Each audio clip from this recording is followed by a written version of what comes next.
ఏ అధికారం ఉంది? నా ప్రొటెక్ట్ చేసే మనుషుల్ని పంపించేదానికి అధికారం ఏముంది? ప్రపంచంలో నా అందరినీ కలుస్తాను సార్, బయలుదేరుతాను. నేను ఆస్తి కోసమో డబ్బు కోసమో ఈ పోరాటం చేయట్లేదు.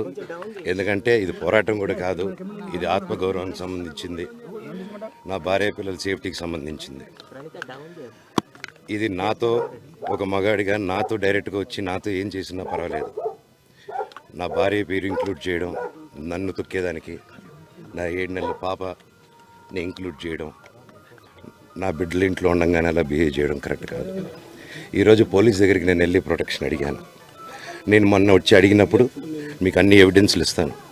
ఎస్ఐ గారు ఇక్కడి నుంచి వచ్చి నేను ఇస్తాను సార్ ప్రొటెక్షన్ చూపించాను. బౌన్సర్లు అందరూ అక్కడికి దాక్కున్నారని చూపించాను. అది కొంచెం చూసి ఓకే సార్ మీరు ధైర్యంగా ఉండండి, మేము ఎక్కడికి వెళ్ళట్లేదని చెప్పి మాట్లాడి పారిపోయారు. ఇప్పుడు కానిస్టేబుల్స్ వచ్చి అందరినీ నా మనుషులందరినీ భయపించి ఇప్పుడు వాళ్ళ పేర్లు తీసుకొని బెదరగొట్టి మా మనుషులు పంపించేసి వేరే బాడీ గార్డ్ లోపల పంపించున్నారు సార్. ఏం జరిగిందండి అసలు? జరగదు కాదు సార్. ఫస్ట్ డిపార్ట్మెంట్ ఎందుకు వన్ సైడ్ తీసుకుంటున్నారు? కంప్లైంట్ తీసుకున్న తర్వాత వాళ్ళకి ఏ అధికారం ఉంది? నా ప్రొటెక్ట్ చేసే మనుషుల్ని పంపించేదానికి అధికారం ఏముంది? ప్రపంచంలో నా అందరినీ కలుస్తాను సార్, బయలుదేరుతాను. నేను ఆస్తి కోసమో డబ్బు కోసమో ఈ పోరాటం చేయట్లేదు. ఎందుకంటే ఇది పోరాటం కూడా కాదు, ఇది ఆత్మగౌరవానికి సంబంధించింది, నా భార్య పిల్లల సేఫ్టీకి సంబంధించింది. ఇది నాతో ఒక మగాడిగా నాతో డైరెక్ట్గా వచ్చి నాతో ఏం చేసినా పర్వాలేదు.